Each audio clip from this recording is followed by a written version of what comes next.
አዲሱ ኔቶ በመካከለኛው ምስራቅ እስራኤልን ያሰጋት ጥምረት የአረብ ሀገራት ጥምር ጦር እየመጣ ነው። እስራኤል ያለፈው ሳምንት 14 ተዋጊ ጄቶቿን አሰማርታ ኳታር ዶሃ ላይ የአየር ድብደባን ፈጽማለች። ቴል አቪቭ ጥቃቱን ያደረስኩት የሐማስ አመራሮችን ለመምታት ነው የሚል ምክንያት ያቀረበች ቢሆንም የኳታር ዜጋ መገደሉና ጥቃቱም የዓለም አቀፍ ሕግጋቶችን የጣሰ መሆኑ ኳታርን ያስቆጣ ሲሆን ሌሎች የአረብ ሀገራትንም ስጋት ውስጥ የከተተ ሆኗል። የአረብ ሀገራቱም በኳታር ፊት አውራሪነት ዶሃ ላይ ተሰባስበው የእስራኤልን ጥቃት ለመከላከል በጋራ መቆም አለብን ያሉ ሲሆን እንደ ኔቶ ያለ የጋራ ወታደራዊ ተቋም መገንባት ያስፈልገናል የሚል አቋም ላይም ደርሰዋል። ይህ ወታደራዊ ተቋም ታዲያ በማንኛውም የአረብ ሀገር ላይ የተቃጣ ጥቃት በሌላውም ላይ እንደ ተቃጣ በመቁጠር በጦርነቶች ወቅት በቀጥታ የሚሳተፍ ኃይል ይሆናል። ለመሆኑ አዲሱ ጥምረት እንዴት ይቋቋማል? የትኞቹ ሀገራት የዚህ ሐሳብ ደጋፊ ናቸው? እስራኤልና አሜሪካ በጥምረቱ ላይ ያላቸው ሐሳብ ምንድን ነው? ለሚሉትና ለሌሎችም ጥያቄዎች ምላሽን የሚሰጥ ጥንቅር ይዘናል። እስከ ፍጻሜው አብራችሁን ቆዩ። ያማረ እይታ የደመቀ ሰፈር መሃል አዲስ አበባ ፍልውሃ ከወዳጅነት ፓርክ አጠገብ በ36000 ካሬ ላይ የተገነባ ያለው መንደር አሁን ለሽያጭ ክፍት ሆኗል።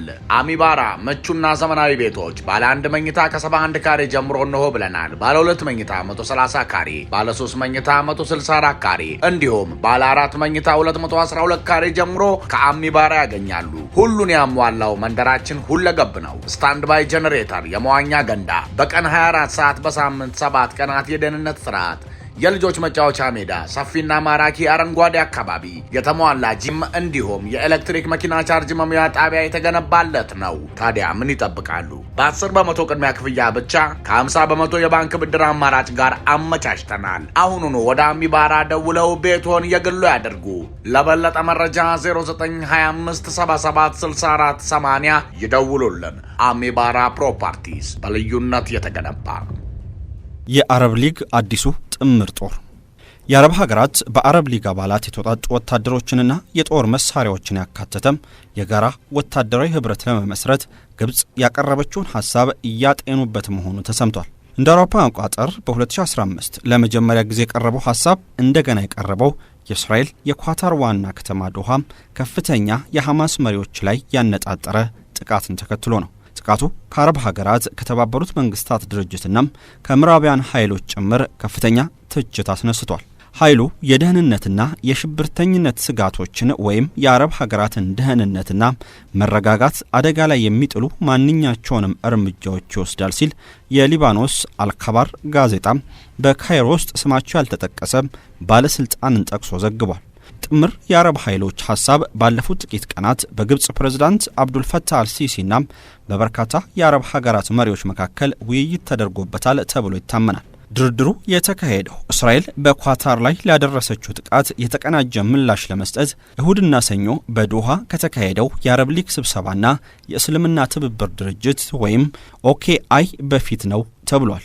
የኔቶ አይነት ወታደራዊ ኃይል ለመመስረት የቀረበው ሐሳብ ለመጀመሪያ ጊዜ በግብጽ ሻርም አል-ሼክ በተካሄደው የ2015 የአረብ ሀገራት ስብሰባ ላይ ነው የቀረበው። ከጉባኤ ጎን ለጎንም የጋራ የአረብ ጦር ኃይል የመመስረት ሐሳብ ሊነሳ እንደሚችል ምንጮች ጠቁመዋል። ሐሳቡ በመርህ ደረጃ ተቀባይነት አግኝቷል። ነገር ግን በቀጣዮቹ ስብሰባ ላይ ምንም አይነት መሻሻል አልታየም።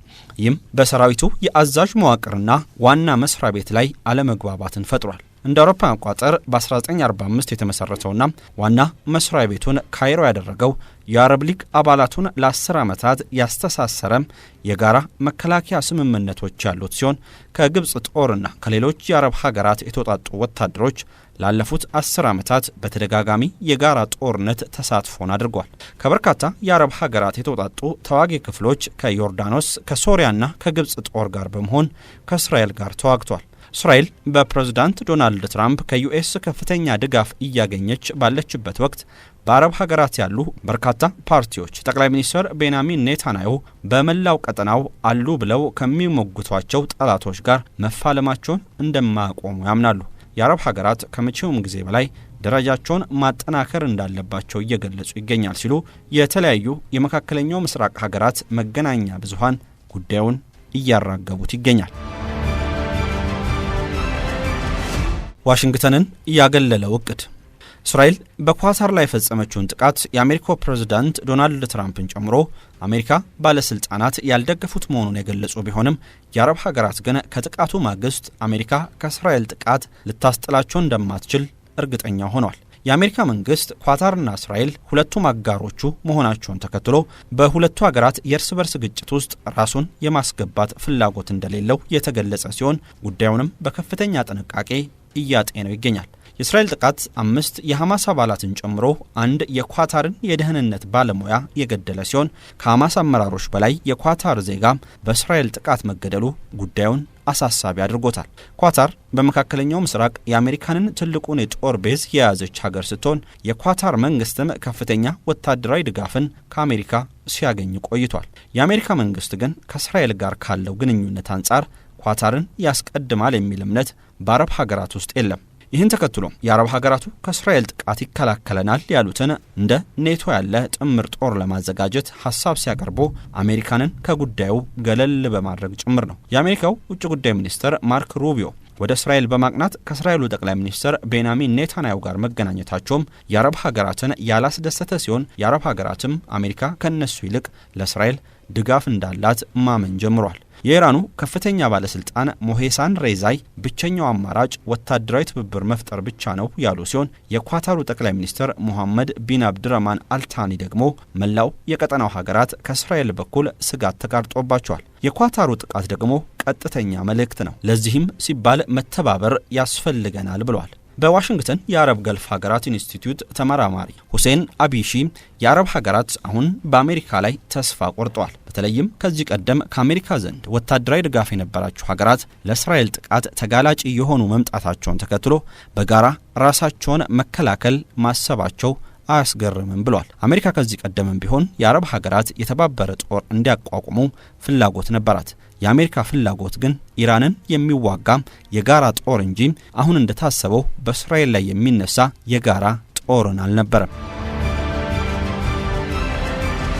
እስራኤል የምትፈልገው መካከለኛው ምስራቅ። እስራኤል ኢራን ከቀጠናው ርቃ እንድትቆይ ትፈልጋለች። አሜሪካ የእስራኤል ቀንደኛ ደጋፊ ናት።